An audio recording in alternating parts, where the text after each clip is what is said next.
Sarah. I'm Librarian Racine. And thank you so much for joining us for this Big Read edition of our ICTBC. We're so glad you're here. Be sure to comment along with us in the comments below so that we can have a little chat and help get your opinions while we talk about ours, because we've got some strong ones. Yeah, they're medium strong. Medium strong. Okay, let's talk about Station 11, huh? So it's this Big Read book that we're discussing today, and it is a fascinating, wonderful, beautifully written novel about a world demolished by a flu virus, right? 98% of the world is wiped out and by this flu virus, and it jumps ahead 20 years, and we have met all of our basic needs. Our characters are figuring out how to get through the world, and that's just kind of like the very overarching plot. But really, I would call this a tapestry of a book. Okay. Because it has so many different strands. Yeah. So many different stories to it that I think she did a wonderful job in weaving in all of these different elements. As I was rereading it for this round of book discussions, because there's a lot of them going on, I felt weave was very much a part of it, because she would like drop in a little hint, a little nugget, right, like the paperweight, and then you would read the next chapter and you'd be, oh, that's where the paperweight came from, and she would just kind of, it's like a braided book narrative. I love this book. And you know what? Wait a second. How many times have we read it? I've read it 3 times. 3 times. So 6 times. Altogether, we've read this book. Did you feel like, oh my gosh, I have to read this book again on the 3rd time? Actually, no. I had to read it at the very beginning of Big Read season because I was actually giving a talk about it, and so I wanted to have it fresh in my mind. And I keep picking up on things that I'd missed. For some reason, I did not pick up on the fact that they were using beat-up old pickup trucks as their like Conestoga wagons, right? Pulled by horses with tarps over them. So they took out like the engine, the drivetrain. You can roll up the windows in case you get attacked. Put the kids in the cab, and then drive it from the top of the cab. Yeah. So I mean, it's all of these bits of like apocalyptic kind of humanity. What do you do to survive? Yeah. Kinds of things. We were looking. I liked that part. I also liked, so here they are, the world's ended. They make a museum. I love it. Museum of Civilization. I love how it starts out with an iPhone, then with a laptop. What are the things that are now useless? An Amex card, a driver's license. Stilettos. I know, I love that. That's my favorite part, is when they put in I was like, maybe they the are. high heels. Well, What would you put in your museum? I should probably have that already figured out, since I've been talking about this book for 3 years now. I would put in my keys. I've got like a Hello Kitty key. Yeah. But I mean, really useless. Because I mean, it's like you don't really. Would you lock your house? Well, in this, like 20 years Are from you now. going to be living in the same house? No. You aren't going to be driving your car. No. You're not going to be trying to get into work. Well, right. I mean, you wouldn't need them, but I don't know. I think what would I give up? I don't know. What was it? They put a toaster in one of them? Yeah, I think so. Yeah. And it's like, think about a toaster. Modern convenience. Kids, back in the day, we had electricity to run a machine that would just toast bread to the perfect brownness.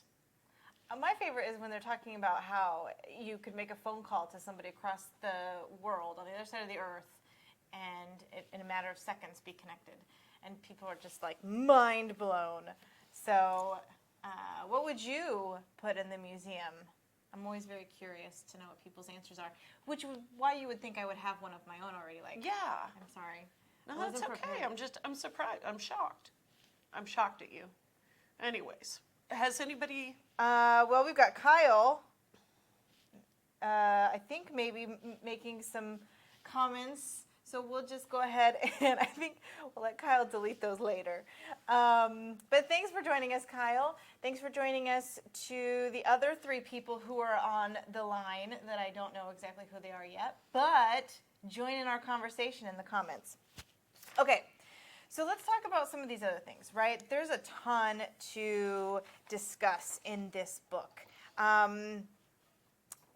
Survival is insufficient. I think we should start there. I think it's a really common theme that people bring out of this book.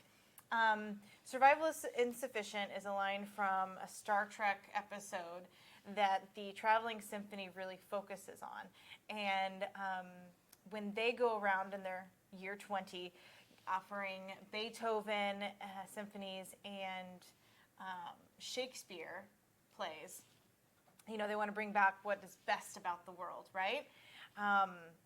And because just to survive is insufficient. I loved that. I thought it was such a really interesting way to write about an apocalyptic world, right? Okay, this is why I'm saying that this book is utopian, Okay. not dystopian. Let's talk about it. Because, I mean, really, do you think that art would show up that way in the post-apocalypse? I mean, I think it's wonderful. I think it's cool. Because, you know, too, it's like you have to have enough crops to feed these people and to support them. You know, they're not farming. They're not adding to their crops. They're hunting. Right. So anyways, I'm just like, So you're saying I would think art would come out in different ways that would be more subtle. Like, how do you weave a basket that would be utilitarian? Or, you know, what are you doing visually? Would you know, you those carve kinds of out things. like a- Yeah. Like a thing to pray to the goddess of fertility. That's what I always think of Well- because that's what shows up in all of the Yeah. I mean, museums. it's interesting. And two, it's like, survival isn't sufficient. I think Okay. I think people would, you know, it's like, I love how this book skips the bad years. I think Right. you were explaining it to me, and it was like, oh, okay, now I get it. That makes sense, because they skip the bad part. Yeah. And they go on to, okay, how do we live? Like everybody's already talked about the bad part, right? Right. We just know what's going to happen. Yeah. Riots, people are dying. But Whoever's left then over. it's but- like, humans, I think are raison d'etre. You know, it's to get together and to make wonderful things. well, that is very utopian of you, isn't it? Yeah, it is. Oh, well. But I do love the sentiment, and I think it is beautiful in its own way. Not to be too corny. Well, I will take the corny badge. Okay. Are there Kyle any other- says, so I want to know, what does the Star Trek quote on the side of the Symphonies van mean? Well, that it is, well, Kyle, what do you think it means? Turning it back on you. I think that it means that, you know, it is, to merely survive is not enough. To merely We live is not need- enough. We need to make art. We need to Express find ourselves. beauty. Oh, express ourselves. So, yeah. Yeah. Okay. Okay, so what else did we want to talk about today? We had the discussion questions, which if you're using discussions out in the community, the National Endowment of the Arts, along with this book, has some discussion questions, and so we're going to kind of work through some of those today. But You then, could of just, course, like- you know, Racine and I just riff off of each other anyway. Well, yeah. It's fine. It's fine. Okay. All right. So, how many main characters are there? Okay, so There's yeah. Arthur, and he's an actor, and this book goes before and after the flu Right. hits, right? So he's this actor, and he influences Kristen, who survives the flu, who goes on to make art, she has the tattoo, survival is insufficient, on her arm. So it's like, who is your favorite character in this book? My favorite character? Yeah. Miranda. Ooh.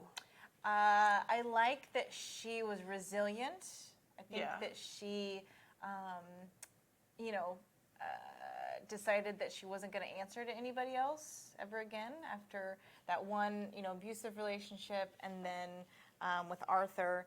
And she went and she would say, "I regret nothing." She'd look herself in the mirror and she would say, "I regret nothing." And I was just like, she's cool. Oh man, that's well. And then she was married to a man like Arthur, who I think regretted a lot of things in his life. He regretted it He quite a did bit. not get it right. And he kept Poor trying. guy. I don't know. I mean, I Well- guess by the end of it, I did feel sympathetic about Arthur, because I think that he had a lot of insecurities that manifested themselves in very unhealthy ways. Yeah, yeah. Dr. Sarah. But I'm just kidding. I'm not. Not you guys. I'm just librarian. But but yeah, I think that he did. He must have had regrets. Poor I feel like every time we went back in time, we had Arthur's regrets. Don't you think? It was like that was what we were looking at when we were going back. That's, I think, where I got it from. Where it was like, oh, this poor guy. He just cannot get it right. Can't get it right. Tried very hard. Had a very public life. 3 marriages. But he was not a good person. No, he wasn't. But, he was also inundated with fame, and he came from such a lonely, secluded island where it's like this kind of thing was out of his league. Yes. He was out of his league. So, Well, who was your favorite character? Kristen. Kristen was my favorite because, and she was like the main person who, I don't know. No, she wasn't the main character, though, was she? It was I don't really know. shared by the 3 of them, I think. Who's the third? Well, Miranda, Arthur, and Kristen. Right? See, I would not say Miranda as a main character. really? I wouldn't. I think that she was definitely a secondary character. She was there for part of Arthur's life. She wasn't really connected to any of the other characters like But Arthur. if it wasn't for her, we wouldn't have Station 11. Well, sure. Her fertile imagination birthed. And you know what? But you Let's know talk about something really cool. Okay. Okay. So, like nowadays, we are in the postmodern, break the fourth wall kind of era, right? Mm-hmm. She could have, give me my book.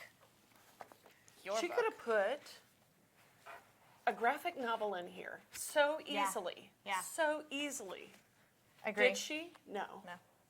She's going to describe it in words. I was like, dang, girl. Boom. That is bad. That is. That's a good point. I had actually not thought about mean, that, about really. how she went to such, Emily St. John Mandel went to such great lengths to describe a graphic novel when she could have very easily just kind of put in a scene. Hey, doesn't everybody have a friend who's a graphic novel writer or artist? I would think that in I a know a community couple. of writers, you would be Yeah. able to find one. Yeah. I So, don't know that anyways, I know any, but maybe I do. you need to get more friends. Okay. Okay. Harsh. Sorry. Harsh. Hey, Okay. are there? Kyle is saying Clark had a pretty interesting story as well. And, Kyle wants to get into the spoilers about the prophet. Dun, dun, dun. Do we want to talk about the prophet? Not really, because you know what? I think we've got so much that we can talk about on this that it's like talking about the main. Okay, this is the plot part to it, where there rises in this vacuum of, you know what? Go ahead, girl. My mama always Live said your truth. My mama always said. that nature abhors a vacuum, and there always has to be a jerk. The prophet is our villain who comes into the vacuum, and he's this person who has taken the end of the world and has interpreted it into the most dire terms possible. How would that be? But also selfish, right? Because Oh, yeah. he was like, well, I was spared for to spread my seed, I guess. Yeah. I don't know, weird. But he got caught up in a bunch of weird stuff. yeah. And, but I did read a review of this book that said, for being the villain, Uh-huh. he came from a place of obviously some sort of post-traumatic stress. I mean, right? Oh, yeah. Like he, He's a kid of the apocalypse. right. And to me, one of the most like just morbid scenes is the plane on the tarmac, right, full of people who did not make it off because they quarantined it, and the kids Nobody standing comes out off. there Yeah. preaching at it, Yeah. basically saying, "Ha ha, you died, I didn't." And it, to me, was just, that was one of the scenes that really stuck with me. Yeah. I don't know. What about you? Please tell us what scenes stuck with you, and what you thought of the prophet, and what you thought about other things in this book. Oh my gosh, how are we doing on time? Okay, I think though there's something that I really wanted to discuss. When I read it this last time, I was like, we are talking about this thing, and I want to talk about Jivan. Uh-huh. Jivan Chaudhry, I think, who his story happened. You know, he was with us in the first chapter when Arthur dies. We got to see how the end of the world happened when he was holed up in his brother's apartment. Yeah. When all of the news anchors were signing off, and then there was nothing. And Yeah. oh my gosh, that was rough. Jivan was like watching it all from the couch. Well, his And he brother was continued to sad work on a because- novel, or what was it? He was ghostwriting a biography. Yeah. Yeah. So, for me, that made sense all the way through. But then that whole like last half of the book, he was nowhere to be seen. We did not see him. He had no interaction with the Traveling Symphony. He had no interaction with the Severn City Airport. He just shows up at the end in Virginia, married, 2 kids, living as a basically what would be like a nurse practitioner, I think, because he doesn't Okay. pretend to be a doctor. But he got an apprenticeship. This is terrible, but I mean, this isn't like if I were to fault this book, I would say that it is tough to have so many balls in the air. And Jivan's one of those where it's like this character's in there to sew up some loose ends, I think. See, Is that's that not- bad? No, that's not bad, but Well, that's and I'm not. just saying that he's That doesn't make me feel better. well. Because I'm just like, why? Why was he in there? I feel like he had a strong presence. He followed us all the way through, and then he didn't. And he's even I southern. think it- He's even more southern than the symphony. Like they're like, oh, South Michigan, and Yeah. it's like they're in Virginia. Well, and I mean, it's one of those things where it's like, I think he was just like that little bit too much. And so part of his story, you can't see where Kristen went by the time she was 8 until she's 20, what? See, but I'm okay with that. 28? I'm okay with the 1 year that she lost. I think that What year? is traumatic, and I like that. Maybe it was just as traumatic for Javon. Well, but we got to see him escaping Toronto. Okay. I think you're right. I think it was all about tying up loose ends, and to me, that's not satisfactory. Well, then But so, you know what? I Emily think St. it John would be- Mandel, we love your book, though. I think it would be a great thing to discuss when the author comes to Wichita on November 15th. We're going to have that. I think this is probably a good segue into that, right? Yeah. We're going to have the author here November 15th. It is going to be at the Friends University, I think it's the Alumni Auditorium, but check our website for all of the details because that's where all of the accurate details are. And it is going to be starting at 7 p.m. with a book signing to follow. So when you get your copy of the book, definitely bring it with you and have her sign it. Because maybe she'll answer questions that I have about books. Or maybe she won't. And you know what, darn it, that's a writer's prerogative. Because it's a little bit lazy for you to go up to a writer and say, "What'd you mean?" No. Isn't it? Isn't Yes, it? a little bit. But like, I'm not going to ask her about what they find at the end. Okay. I just would like to know about what I would Jeevan's hope not thing. messy. I think that's where your imagination comes in. Okay. So join us for that. That's November 15th. Our other featured event that we have left coming up for Big Read is actually the night before. It's going to be a panel of artists at Mark Arts discussing the importance of art to society. So that whole idea behind survival being insufficient. We're going to really dive into that with 4 local artists, and that should be a really interesting conversation. That's going to be at Mark Arts the 14th, also at 7. So for all of the rest of our awesome partners and what's going on, be sure to check out bigreadwichita.org.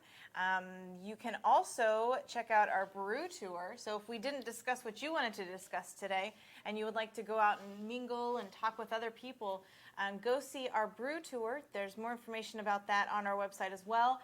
And also, you can just download the app Pocket Sites, which is where you can find that. It's our Big Read Wichita Brew Tour, hashtag Big Read Wichita ICT Brews, or something like that. I don't know, whatever. I made it up. I just, I should know it. Okay, let's talk real quick because you know what? Say you read this book and it blew your mind. If you're looking for more great reads that are along this line, there's several. I'm trying to think. One of the ones that I thought of immediately was On Such a Full Sea. Okay. Oh, I haven't read that one. Okay. It's way in the future. Chang Ray Lee, I think, is the author. And it's about this girl in the future, and she leaves her, settlement in Beemore. That's the town, Beemore. What I love about the book is that it's not narrated by one person. It's narrated by the community. Huh. And they talk about how much they love her. What does she mean to them? What's the history? It was a great book. So there's that one. There's The Passage. Okay. And that one is apocalyptic, caused by man, horrible, horrible things going on. It's vampires. It's like a vampire virus. But Vampires are super here's in the right now. thing. It's one of those books where it's like the genre people don't like the book because it's too literary, and the literary people don't like it because it has vampires. But you know what, people? Lay aside your Preconceived notions. preconceived notions, because that book was so rich. It was truffle rich. I mean, it just melted in your mouth. It was so good. Okay. All right, so there's that one. Okay. Into the Woods. Have I read that one? Have you read that one? Looking at the thing. No, I haven't. Dang it. I haven't read any And I of them. can't remember the author. Anyways, I loved that book. Have you ever read a book where it's like, oh my gosh, why don't other people love this book too? This is one of Yes. those. It's 2 sisters. They're alone in the woods in their home. One's a dancer, the other one's the smart one, or whatever. But it's them trying to get through the world's gone to crap. They're trying to survive. Their dad has died. It was so brilliant. It was wonderful. So Okay. I would say, if you're looking for more female apocalypse, and it's it has the message on it was what is safety? Okay. What is a safe place? And it was good. It was Sounds really good. Actually, all 3 of these sound really good. Well, there's so many great books. Why can't we just live at home and Wouldn't it be great if you could just sit Read at all the work and time? read all the time? we can't as librarians? Hashtag we don't really do that. Children of Men, Underground I saw that Airlines. movie. Well, I picked that one because it's it was so brilliant, and it's that whole how does humanity survive? What makes us human? All of those Yeah. kinds of things. And Underground Airlines, I picked that one because it's it's an alternate history, but it's kind of got the same style of writing. So it's science fiction-y, but not how you would expect science fiction-y. Is that very librarian-y to describe it that way? No, I think you added too many Y's on the end Okay. of words that aren't supposed to have Y's on the end. Well, I was trying to But I do it all the time, so I Be- get it. describe-y. Librarian-y. We were trying to be Describe-y. librarian-ish. Trying to be librarian. Okay, you guys, this was fun, but I feel like we only touched the surface. So definitely join one of those other book Yeah. clubs. Racine and I will probably be out at some of them. The Literary Feast is tonight at KMUW. KMUW is another one of our partners this year, and so they'll be discussing it tonight as well. Racine, what are we reading next month? Okay, it's The Buried Giant by Kazuo Ishiguro. Gura, right? Ishiguro? No, you're right. No, I don't know it's what I'm talking about. Ishiguro. Don't listen to me. I'm just a librarian. Well, no, that's. Anyways, Never Let Me Go. Have you ever read that book? So I was supposed to, and I didn't actually ever my finish it. gosh. And then somebody spoiled it for me, and then I know. How dare they? I know. Okay, this one is like a fairy tale with giants, with dreamlike states, you know, people forgetting things, being in a sleepy village. I'm actually really excited. This is on one of my to-read lists, and so I am really looking forward to this one because I didn't get to enjoy Never Let Me Go, and so I'm really excited. He is a great writer. We chose We're this gonna have one fun. for category gonna number have fun. 4. You're going to You're have going to have fun reading this. Read more. Okay. Anyway, it's for a place you've never been before because of the setting. So we will dive right into that. Have you ever been in a fairy tale village? I have not. I have not. Have haven't you? either. No. Have you? Okay. That's all right. We'll talk about it, right? We'll visit. We'll go in our minds and our reading brains. That's the way we have reading. Okay. We're about to dive into that like mushy part where we just like talk about what we love. So we're going to sign off. But join us next month for our discussion on Buried Giant. Join us around town for discussions of the Station 11. And we'll see you next time.